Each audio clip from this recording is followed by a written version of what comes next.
$1 million. Free to play. You just need to survive. It's the Fanatics NFL Survivor Pool. Pick one team to win each week. Get it right, move on. Get it wrong, you're out. The last fans standing take home a guaranteed $1 million cash prize. And for every player who joins, we add $1 to the pot, up to $10 million. The Fanatics NFL Survivor Pool. Play free on the Fanatics app. App access open to all. Must be 21 plus and joined by 9/8 to play. No purchase necessary. U.S. only. Void where prohibited. Subject to complete terms. See fanatics.com/game rules. This episode is brought to you by LifeLock. Between two-factor authentication, strong passwords, and a VPN, you try to be in control of how your info is protected. But many other places also have it, and they might not be as careful. That's why LifeLock monitors hundreds of millions of data points a second for threats. If your identity is stolen, they'll fix it, guaranteed, or your money back. Save up to 40% your first year. Visit LifeLock.com/podcast for 40% off. Terms apply.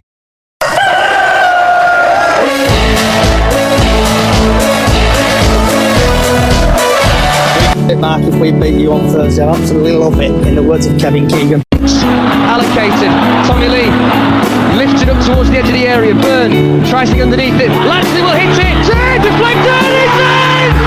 That's the move. Unbelievable. That's the move. Unbelievable. Dying seconds. Bradford City have found the goal that sends them automatically into League One.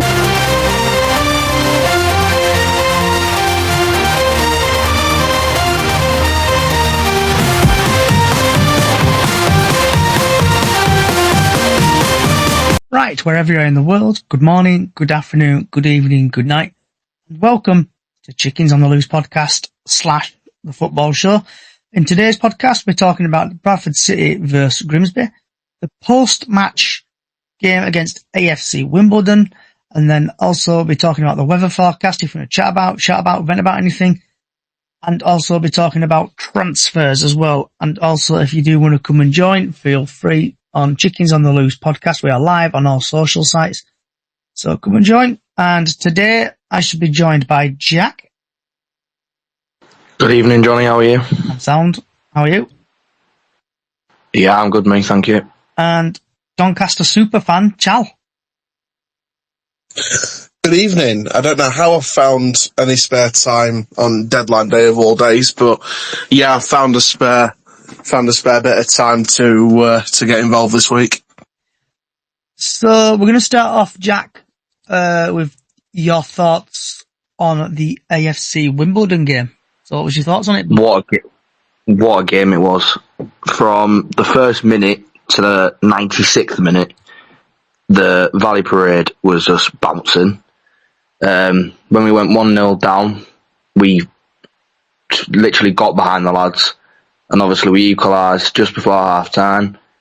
And then we obviously went 2-1 down from very silly defending mistakes, to be fair. It was a nice flick from their player. Nothing much Sam Walker could have done. His positioning was a bit off.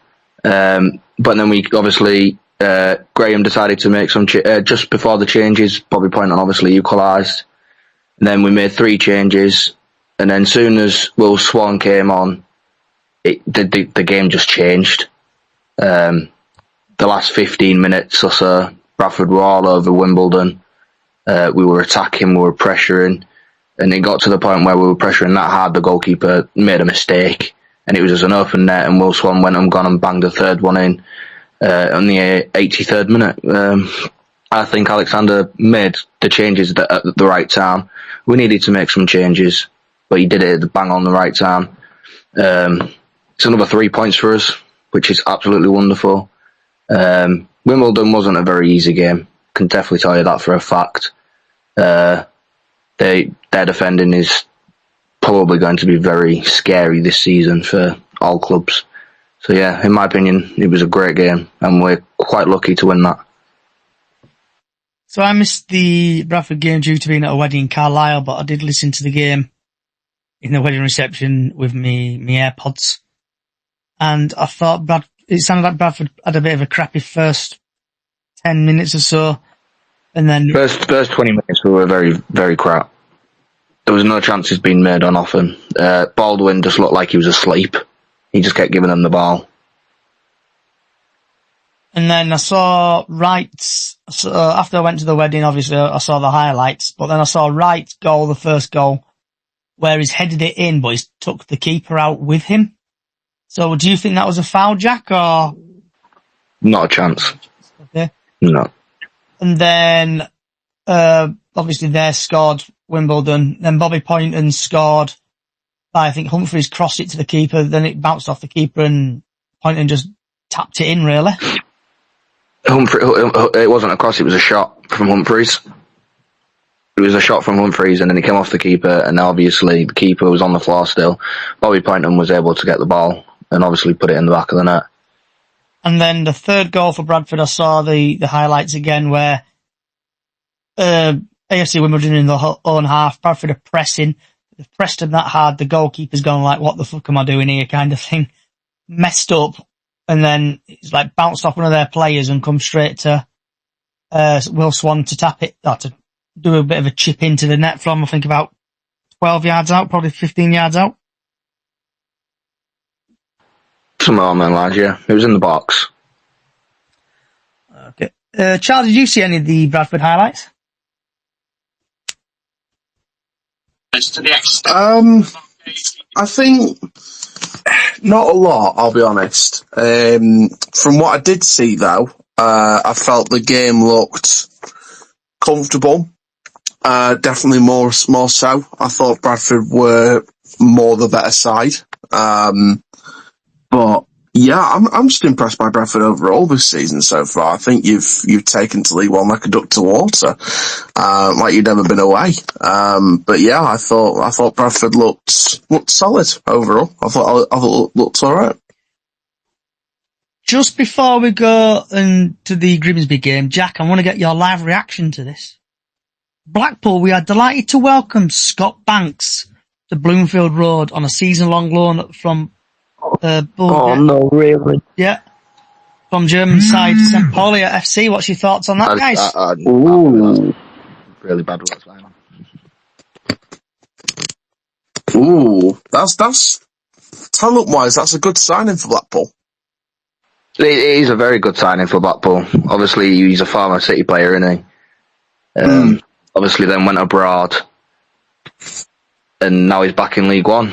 So it'll be nice to play against him. He'll get a nice reception from us. But I think Blackpool's getting a more well-rounded version of Scott Banks, especially now he's had that experience in another country. I think they're getting a more well-rounded, experienced version of Scott Banks. Yeah, sure, 100%. So I think at this stage of his career, to get game time away from Europe back in England, I think it's a really smart bit of business, because Blackpool needed a direct winger who can play 4-3-3, adapt to 4-4-2 as a deeper wide midfielder if needed. And I think Banks has got the pace, but also at times the physicality to maybe do that and play that role. So, I think it's very smart business by Steve Bruce. Yes, when Scott Banks played for us, he knew what he was doing. He's a young player. It's very amazing that he's gone from us to and then abroad, and then he's come back into England. He's got the experience now. Still young. He's got the pace, and he knows how to find the back of the net at the end of the day. So yeah, it's really, really good business for Blackpool, and I hope he does very well. And good luck to him.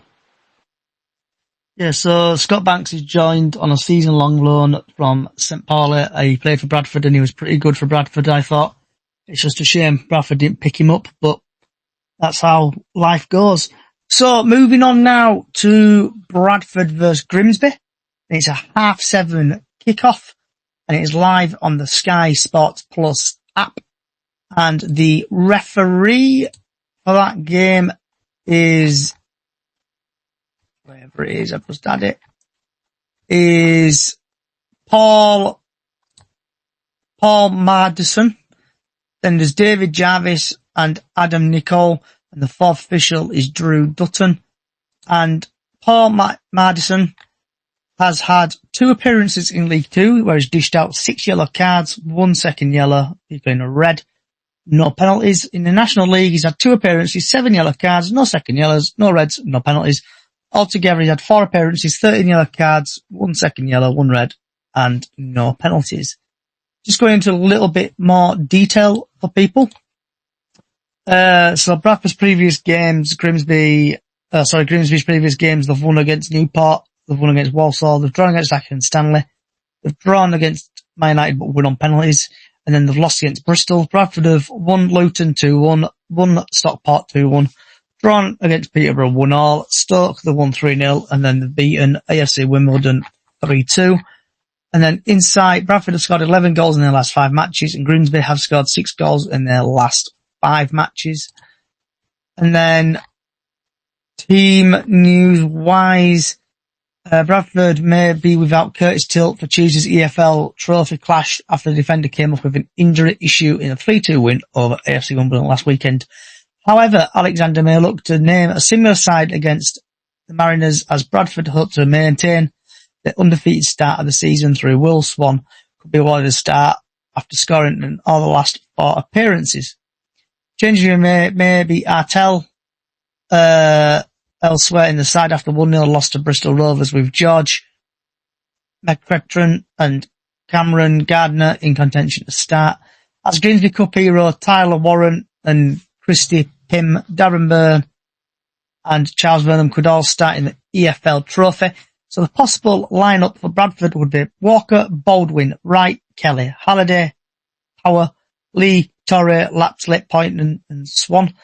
With Grimsby's possible starting lineup, I do apologise if I butcher names, is Pym, Rogers, Warren, McJannet, Staunton, who used to play for Bradford, Byrne, Green, McEachran, can't even pronounce that kid name, but Keroni, Burnham and Kibba. And then that's that. So, Jack, what's your thoughts on that? The Virtue Trophy. It's one of the trophies that no one actually really cares about, do they? Obviously, we got to the semi-finals last season. Obviously, watching Grimsby the other day against Man United absolutely shocked me. Then we know that they can fight for a win. We've got the home advantage. We haven't lost at home in God knows how many games. Grimsby are a good away side, shall I say? Then they like playing away. They can win games away. I don't really know. I'm not really bothered about the Virtue Trophy, to be honest with you. If we get the win, we get the win, don't we? It's the group stages that no one really cares. But it'll be a good game. It won't be easy for us, I don't think. But we'll just see what happens, won't we? So what's your score predictions for tomorrow? I'd say 2-1 win to City. And Chal?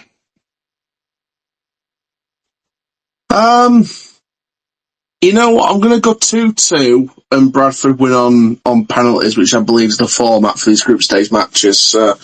I'll go Bradford winning on penalties, I think, after a 2-2 draw. I think Grimsby's got a lot of spirit, and I think they'll get something out of it. I think Bradford are going to win 3-0, and Robbie, thank you for reminding me.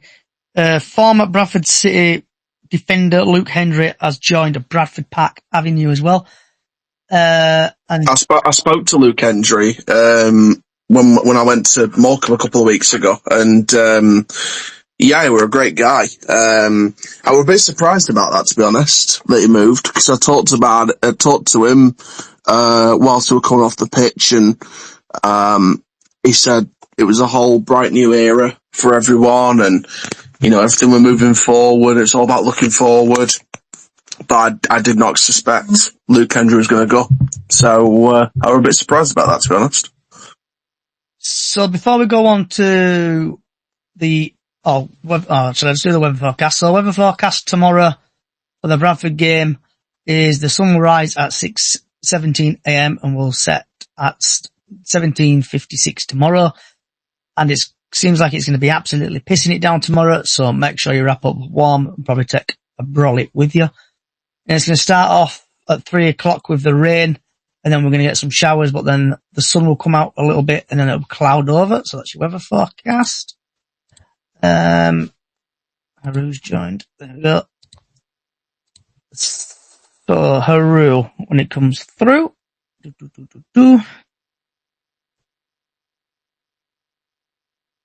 Are you there, Haru? So, Haru, what was your thoughts on the AFC Wimbledon game? Right, so the Wimbledon game, it was obviously another win. To be honest, I was watching it not from the Cop today. I was watching it like that day. I was at Valley Parade, but I was in a different stand because I had to move. But it was a bit point first half. Don't get me wrong. We were like 2-1 down or something like that, and then we managed to pull it back in second half. Once again, made it 3-2 to the Bantams. Obviously, wins Will Swan. Honestly, he's going to be a cracking player here at Bradford City. He has been scoring goals left and right, day and night. But yeah, he has been doing amazing for us. So that's really all I've got to say. We've a bit point first half, but we brought it back in second half. With Graham, once again, we gave us a good talking time. We roared in the second half with the atmosphere-wise, and the Bantams have managed to pull it back, making it 3-2. So another win in the bag. Roll on next game. That's all I can say. So Callie says we struggled and we're lucky. Haru, what's your thoughts on the Grimsby game tomorrow? Should be a good game. First group stage of the Virtue Trophy. Obviously Grimsby, good to see Jamie Walker return to Valley Parade. Good to see Adore make a return to Valley Parade. Obviously for playing for Grimsby. Last I checked was Jamie Walker, he's injured, but apparently he will be at the game watching it, most likely. So I hope I do see him because I've got some words for him. But all in all, it should be a good game. Bradford should easily win that, even though Grimsby did beat Man United somehow. But they were lucky for that. But yeah, should be a good game over and all. Let's get this win and then advance on to the next part of the group stage. So rumours of Andy Cook possibly may either be starting or on the bench tomorrow. Haru, what's your thoughts on that? Oh, Cookie back on the bench. Oh, I've not seen that, to be honest with you, Johnny. It'll be good to see Cookie back from injury. Obviously being injured since New Year's Day last year, or this year. But yeah, obviously he won't be starting. He'll be on. Obviously, like I said, he'll be on bench. If Cookie could make an appearance somehow in tomorrow's fixture, that would be nice to see. But I'm glad he's doing fine. I've seen him in training. He's getting fit a bit day by day. I know what he's trying to do. He's trying to get fit enough so he could play against Newcastle and go up to St James's Park, because we all know that's Cookie's team. But yeah, I'd love to see Cookie back. Obviously, it's going to take him a while to prove himself that he's able to be match fitness for a full 90 minutes, because the likes of Stephen Humphries, Will Swan, taken over his position really. So let's just see how well when he comes back, see what he does, to see what he's missed out on, and to see if he's still got that goal scoring machine inside him. So Callie thinks they've said that to get bums on seats, and people who are not at the game tomorrow, it's £5 for adults, the £1 for kids. But I want to get also Haru, your thoughts on Scott Banks has returned to the EFL and he's joined Blackpool on a season-long loan from Scott Banks. Yep, Scott Banks. Scott Banks has returned back to the EFL League One to join Blackpool. Bloody hell. It's good to see him back in the English Football League, even though he's not playing for us now.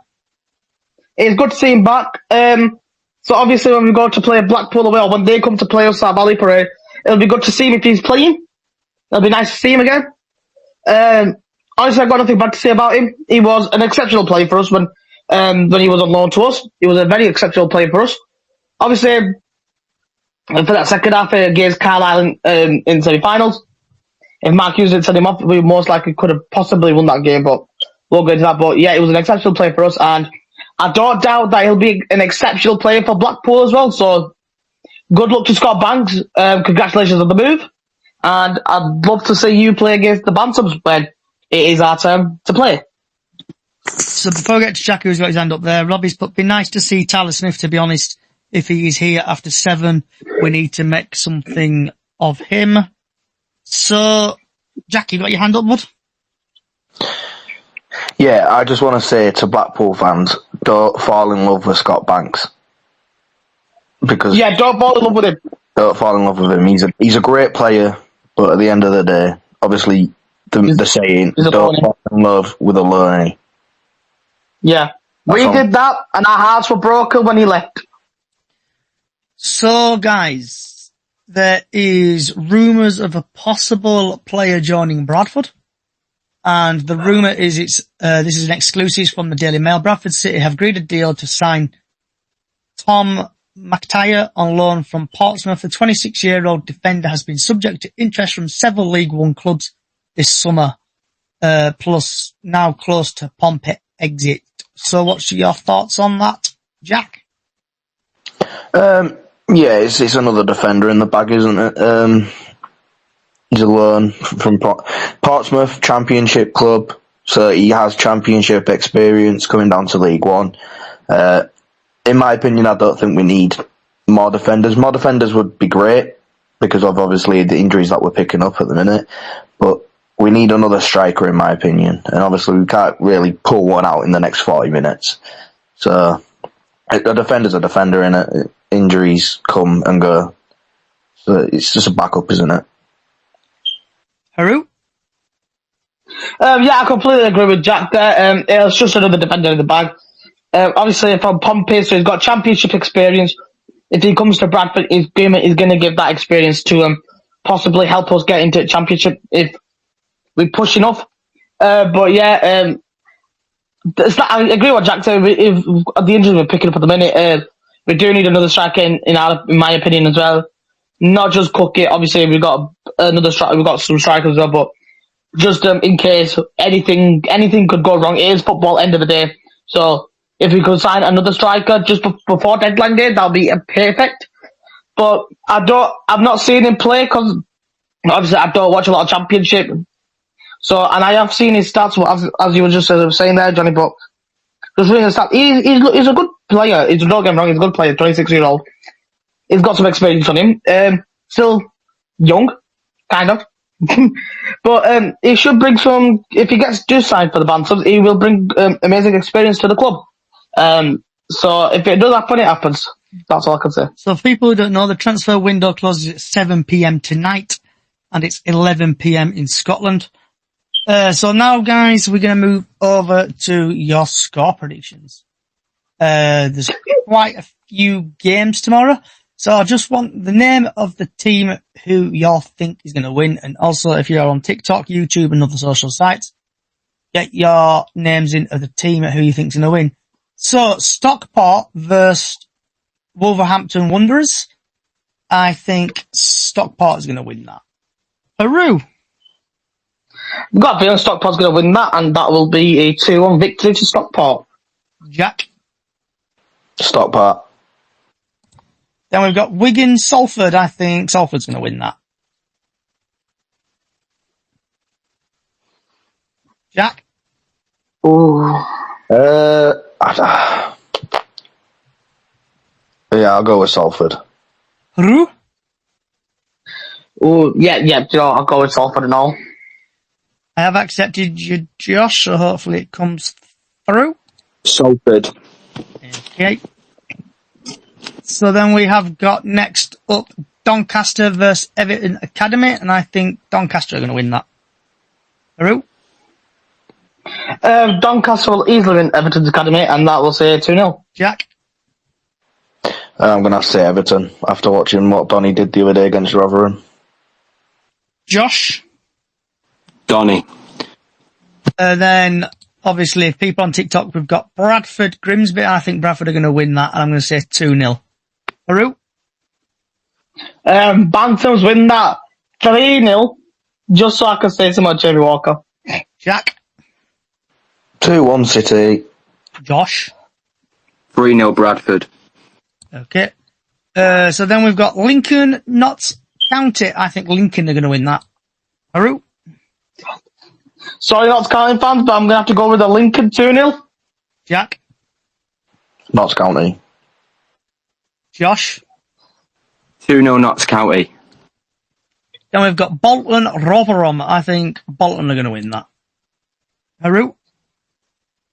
Looking at obviously Rotherham's last game and Bolton's last game, I've got a feeling that Bolton will win that with a 2-1 victory. Jack? Bolton Wanderers. Josh?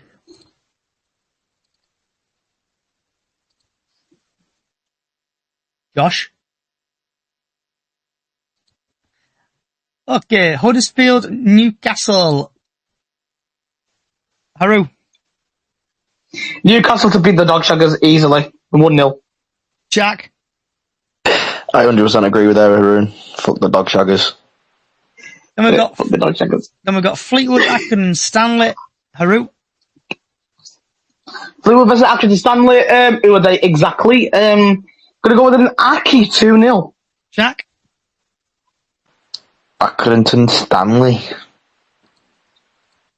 Then we have got Port Vale versus Leeds United Academy.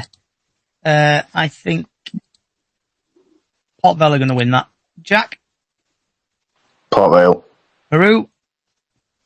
Johnny, by the way, you said the wrong name for that second team, but it's going to be Port Vale, and I'm going to say 1-0 to Port Vale. Okay. Are you back, Fuck the Josh? squad. So that silence is a new. Right. Burton versus Liverpool Academy. I think Liverpool Academy is going to win that. Haru? Obviously, you know what I'm going to say here, Johnny. Liverpool Academy win 3-0. Jack? Liverpool. Graham, I have sent you an invite if you want to join. Then we have got Crewe versus Chesterfield. I think Crewe's going to win that. Haru? Sorry, Crew fans, but I'm going to have to back the Chessies. 2-0. Jack? Chelsea. Then we've got Plymouth versus Cheltenham. I think Cheltenham are going to win that. Haru? Think Cheltenham's going to win that easy 2-1. Jack? Yeah, I agree. Cheltenham. Plymouth are falling apart. Then we've got Shrewsbury, Walsall. I think Shrewsbury are going to win that. Haru? Yeah, I'm going to agree with you there, Johnny. Shrewsbury win it 1-0. Jack? I hate to say it, but I'm going to have to go for Walsall. FC Bottle Jobs. Swindon, Reading. I think Reading's going to win that. Haru? Ooh. I'm going to say Reading 2-0. Jack? Swindon. Then we have got AFC Wimbledon versus Stevenage. I think Stevenage are going to win that. Haru? Gonna go with the Stevenage 2-0 win.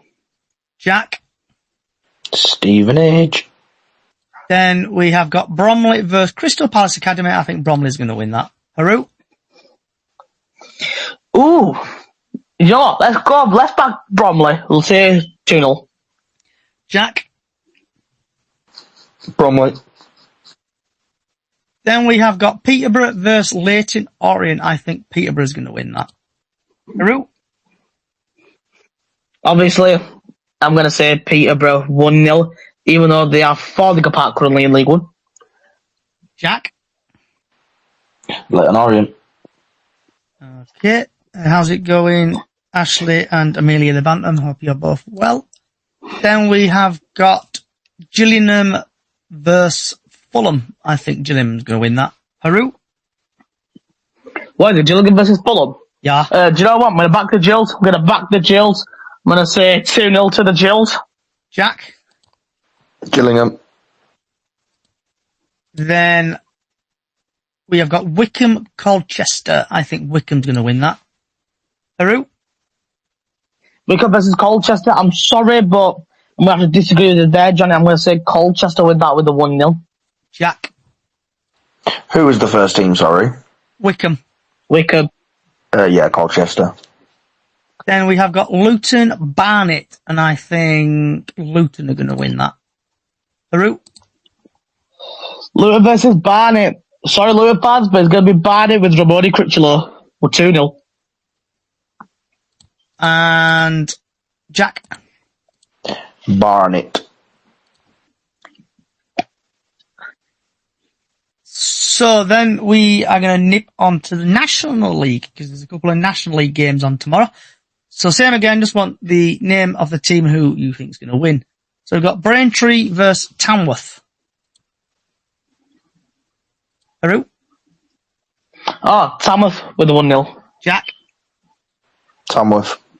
Eastleigh, Scunthorpe. Haru? Scunny. We'll go good old Scunny, 1-0. Jack? Scunny. And if you do feel like you want to join Graham, because we'll be going on to Carlisle in a couple of minutes. Morecambe, Forest Green. Jack? Oh, what a game that would be. I'm going to have to go with Forest Green. Haru?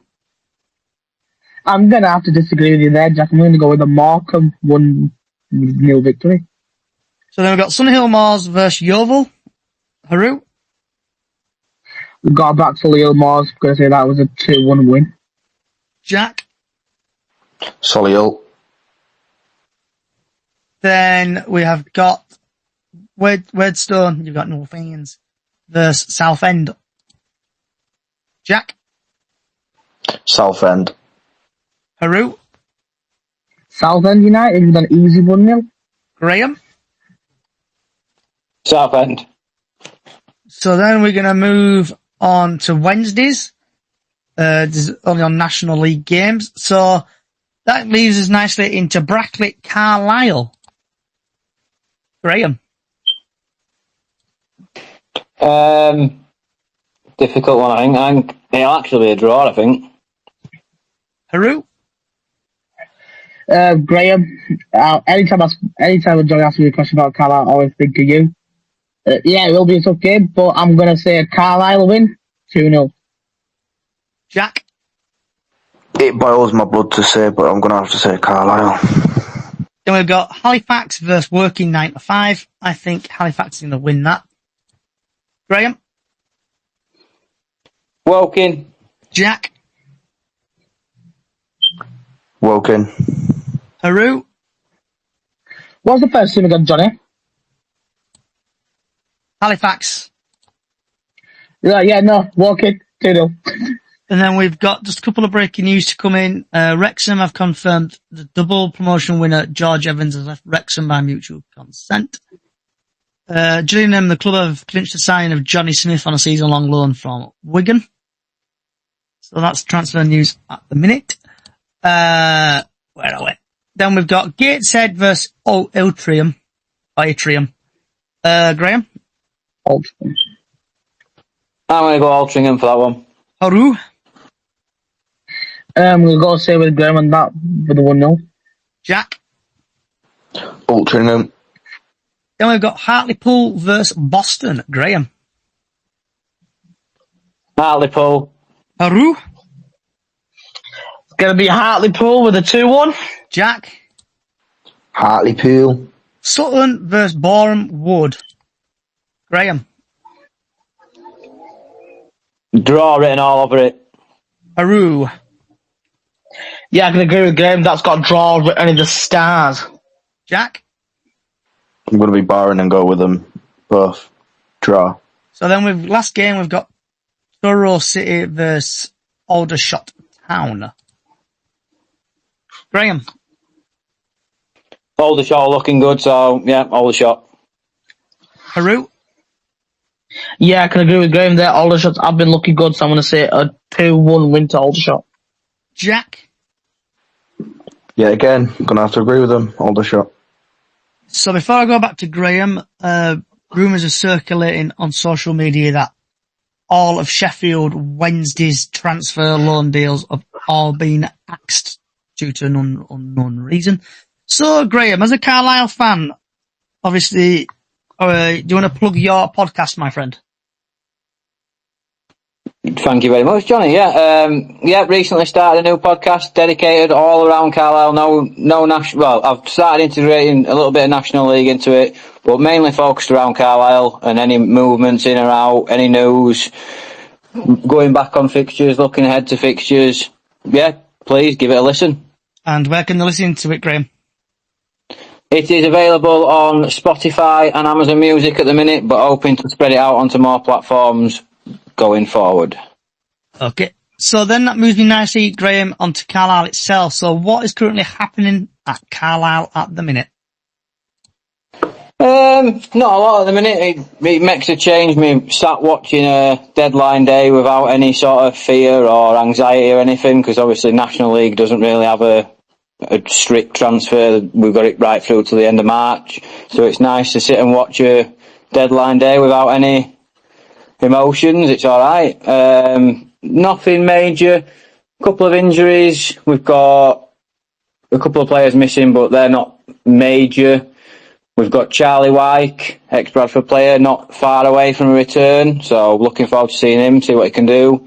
Jordan Jones, pretty much ready to return, so that's two big name players to come in and hopefully improve us a little bit in the National League going forward.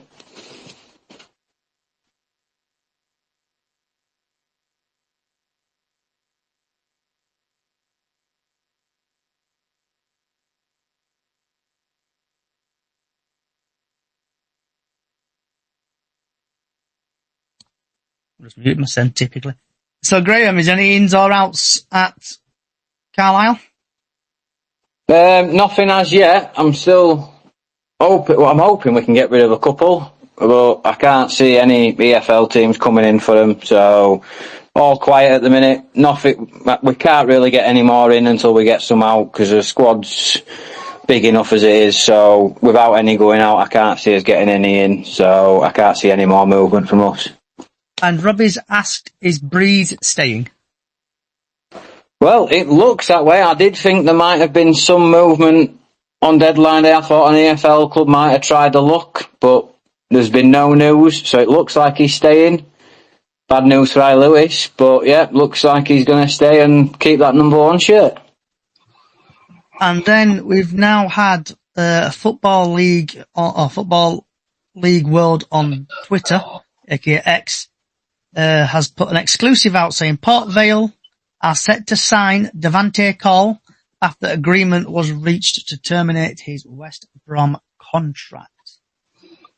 So does anybody want to chat about, vent about anything, Graham? Just about this money that's been chucked about in the Premier League. I think it's absolutely ridiculous.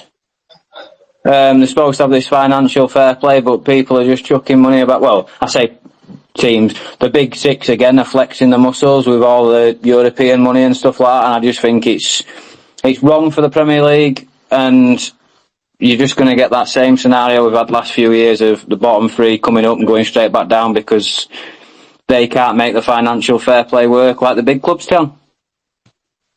I fully agree with what Graham's just said there. Spending 125, this is aimed at Liverpool, this, spending 125 million on a striker from Newcastle when they've signed massive players already this season. If you think about it, look at Man City in the past, say 5 years. They've won the Premier League so many times, but the Premier League needs to sort itself out. Like 125 mil for just one player is absolutely madness. And I massively agree with what Graham's just said there. It needs to be sorted. Yeah, I agree with you there. They're just throwing money at the wall. Obviously, 125 million quid for Isak. It's obviously Premier League. Big boys are there. They're spending money left, right and centre. So before we get to Haru, according to Pete O'Rourke, Salford have agreed a deal to sign Wickham forward Daniel Udo, if I'm pronouncing that correctly, in a permanent move. Exeter have just signed Axel Higgins, is attacking midfield player who is primarily operated out wide, but is equal confident playing at the number 10 role. Sunderland defender Neil Higgins has agreed a loan move to Wickham. I've just seen on Sky Sports, Johnny, sorry to interrupt you, that Rasmus Højlund has joined Napoli on loan from Man United. Bloody hell. What a signing. That's what Ireland's gone. Yeah, it's all coming through now. Manuel, where is he gone before it goes? Manuel Bedison is heading to Swansea from Burnley. So transfer news is breaking every minute, so we'll try to bring you up to date transfer news as it breaks. And as it confirms, Swansea have signed Celtic striker Adam Iddy, if I'm pronouncing that correctly. Oh, where have you gone? In a deal worth £7 million. So there is money getting thrown left, right and centre in all leagues. So Haroon, chat about anything. All I can say is that I agree with what Graham and Jack have said. Obviously, coming from a family full of Liverpool fans, obviously 125 million for Alexander Isak. For them, and they've been saying, we've got Isak, we've finally done it, we finally got the deal over the line. Amazing for Liverpool, bad news for Newcastle. Obviously, I've got a soft spot for Liverpool, so I can't say much of the fact, but what I can say about the financial fair play, yeah, I can agree with you guys there. It's a massive problem because nowadays the Premier League is just like a massive business. Billionaires are coming from all over the world buying clubs left, right and centre. Like, if we go back to like Barclays Premier League, that was a good time at Premier League. Like, if you go back into like the mid 2000s, like the late 2000s, like say like 2007, 2008, like before Man City got bought out by billionaires, you know what I mean? Like, back then that was good time, but nowadays it's just like, yeah, like I said, the big six flexing the money again. Obviously with Man City, their 115 financial fair play charges are still pending review on the board. It's not come back saying that if they've been found guilty or not guilty, because we were supposed to get that back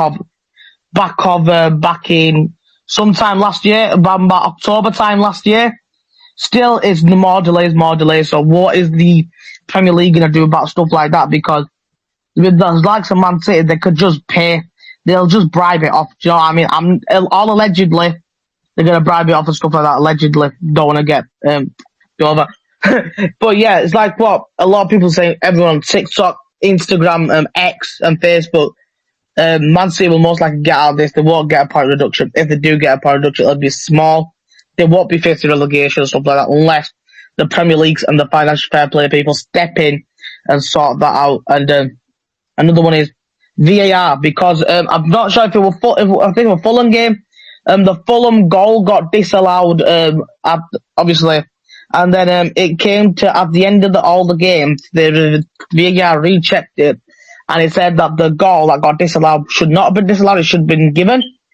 So obviously, it's like what I said all the time. What is the Premier League and basically what is the Premier League going to do about VAR? Because at this rate, it's either a nightmare or it's a daydream dressed as a bloody nightmare. Honestly, got a feeling that the VAR needs to be scrapped because they're saying that they're going to improve VAR, but what I can see, there's no improvement at all. And really, that's what I've got to say.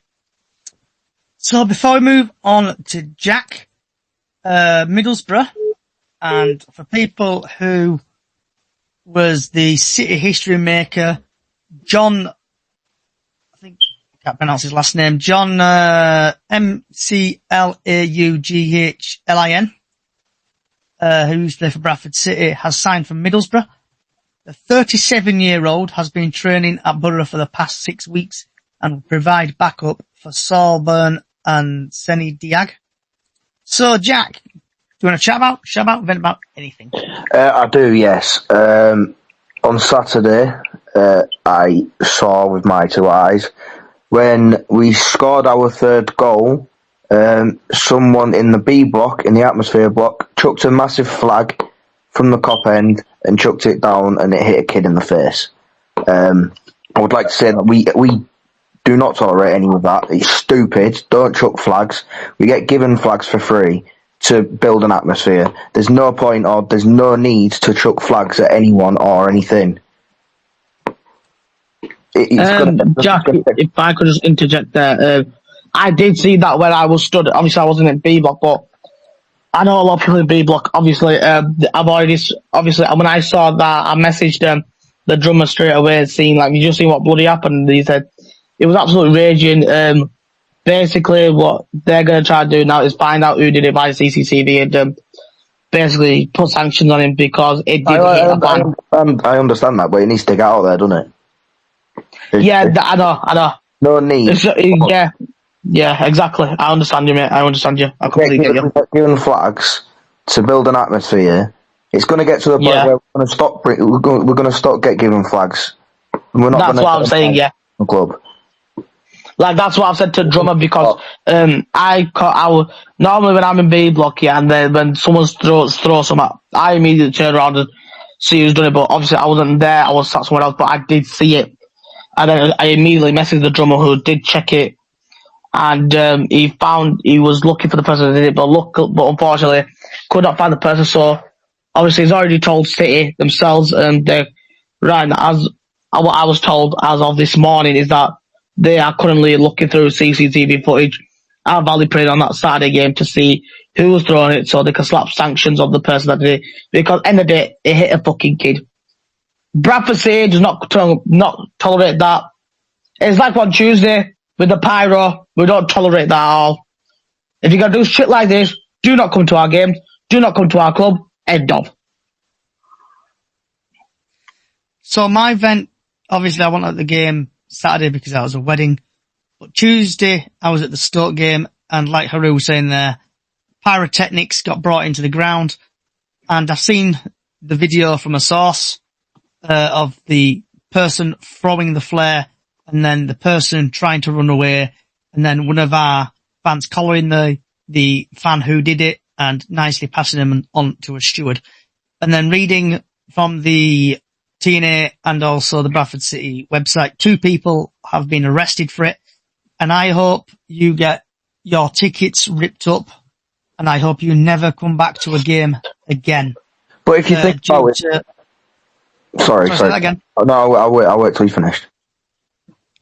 So we're bringing the pyrotechnics into the ground. You're not thinking about anyone else's safety. It is very dangerous bringing that in. That could have hit a kid. It could have hit somebody. It could have done something. It could have brought stuff back to the disaster at Bradford. Yeah.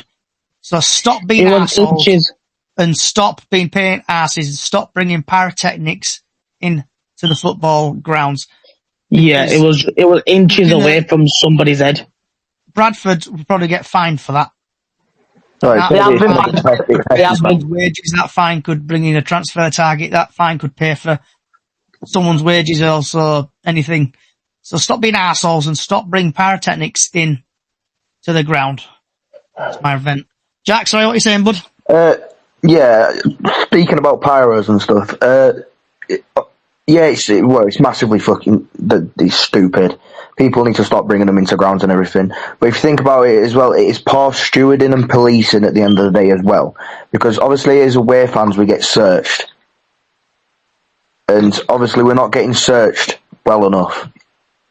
And people like them people that are bringing pyros in and stuff, it is stupid for bringing them, but at the end of the day, that we get searched, but we don't get searched properly. So, in my opinion, it's the stewards and the police fault as well. So, Robbie's rant is people buying or begging for tickets to sell them on Does My Head In. Then Callie's replied, usually for more money. Robbie's put, you don't know if kids bring them in. You can't touch kids under 16, so can't win. Yeah. So yeah, what people normally do is they normally pass the flare to a child, and the child normally brings it in because they can't get searched at the turnstile. But like at the Bradford game, they did have like a sniffer dog there. So obviously that sniffer dog didn't do its job. So it might not have been looking for pyrotechnics, so it might have been looking for other stuff. Haru, you got your hand up? Yeah, I just wanted to interject what Jack just said about poor policing and stewarding. I got patted down at the Stoke game twice. I went through the metal scanner thing, where they have a portable metal scanner. Right. They've done that on me, they patted me down twice, put a dog around me and let me through, right? That dog wasn't searching for pyrotechnic, it was searching for other substances, obviously, that is also illegal at football. But when the people get scanned, because even youngsters that don't get patted, they still get metal scanned, which is alright. But thing is, with the pyrotechnic, it's got a metal ring on it, which would have scanned if they did their job properly, and they didn't pull him aside and get the pyro off him. So basically, long story short, is that they need to up the policing of the stewarding, because yes, there was a heavy police presence at the Stoke game, but there was nothing really done, do you know what I mean? And obviously, like what Robbie just said, that people that will buy the pyros will give it to the younger kids to sneak into the stadium and then hand it back over, or they will let them keep them. Because I know relentless people who do ask for pyros on the regular basis, do go into fireworks shops and buy pyros. These fireworks shops, I'm sorry, but they need to check ID for when they buy fireworks, because it's illegal to sell them to anybody under the age of 18. If you're not 18 or over, you're not supposed to be buying these kind of items. Do you know what I mean?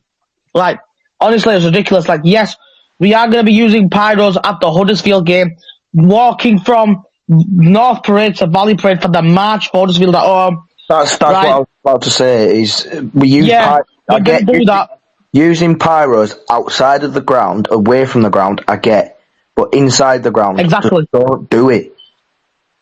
And I swear, but I swear to God, if I see any pyros at that Huddersfield game at home, inside VP, carnage will break loose, because I'm sorry, but these people who bring pyros into games are uneducated, because this year is the 40 years since the Bradford City fire back in 1985. 40 years since the 11th of May. Right? And I'm pretty sure they might have families that were there at the fire who might have survived, who might not have survived, you know what I mean? Like, and these kids need to be educated, because one day they will do this in front of the wrong person. Like what you said, Johnny, with that guy that just gripped that fan who had the pyro and handed him to the steward. He could have just punched him right there and then, do you know what I mean? Like, these kids need to be educated on the history on Valley Parade, and I know some of them have been educated and they just don't care. And if you're not going to care, do not come to our club. Do not come to our games. End of story. So the last thing on this, guys, is basically what Callie's saying here. I 100% agree with you, Callie. If you know anyone who brings a pyro into the ground, dob them in. 100%. 100%. And Callie couldn't even walk through North Parade. It was too hard. So a bit of context for that. Callie was in the fire. So with pyros and stuff going off, it does give her flashbacks to the fire. Yeah. So, Graham. Yes, Johnny. What's on your plate, my friend? I've had steak, mushrooms, and homemade chips. Any sauce? No sauce. Haru. I've had a jacket potato with tuna, cheese, and beans, and I've had a Pepsi Max for a drink. Jack? I have had a Greg sandwich. I had chicken mayo. With a week of egg fried rice. Callie's had a fish finger sandwich. Callie, have you had any sauce on this fish finger sandwich? Give you a couple of minutes to answer before we disappear. So there's nothing else come through on the Bradford City end as yet as incomes or outcomes. So, oops, she's had mayo on it. Right. So on that note, mayo. Yeah, mayo. Marcus has had some homemade chili. Sounds nice. Hope it don't burn. And in the taste, chili's always hot in the mouth for me. I'm not a big fan of chili. So anything else? Callie, have you got what else you want to say, or you finish off with? Marcus, same to you. Johnny, can I just say, going back to these pyros, I just don't agree with them, full stop. You don't need a pyro to make an atmosphere. I know you're on about this march and stuff, but you don't even need them for that. Just bring your flags, bring your colours, bring your noise. That's all you need to make an atmosphere. You don't need pyros, full stop. They just need to stop being brought, full stop. Yeah, I think that's what we're going to start doing now, because when I spoke to the drummer, he said he was determined to win the pyros or not, but he said he's more lenient towards not using pyros, but we'll see what happens closer to that day, to be honest. Right, lads. I want to say thank you for Graham, Haru, Jack, Robbie, Callie, Ashley, Marcus, and others for all joining. Hope you've enjoyed the podcast today. The podcast will be back Friday at 6:00 for the game against Donny. And also the football show will be interacted in that. So hopefully you'll be there as well. Callie, I'll see you at Donny as well. So if you do like what you're hearing, Chickens on the Loose podcasts and all podcast services.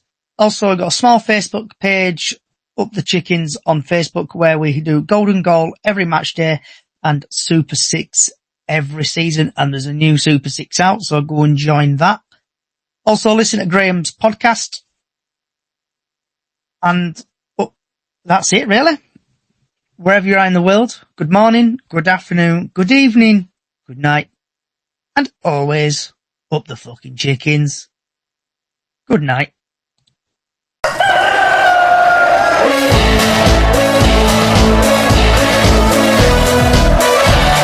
Mark, if we beat you on Thursday, I absolutely love it, in the words of Kevin Keegan. Allocated, Tommy Lee lifted up towards the edge of the area. Byrne tries to get underneath it. Ladsley will hit it. Deflected. It's in. And that's the move. Unbelievable. That's the move. Unbelievable. In the dying seconds, Bradford City have found the goal that sends them automatically into League One.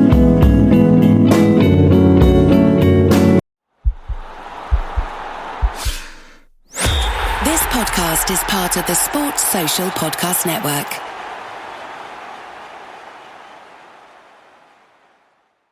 With so many options, why choose Arizona State University? For me, the only online option was ASU because of the quality. Their faculty was really involved with their students and care about your personal journey. The dedication to my personal development from my professors, that's been extremely valuable to me.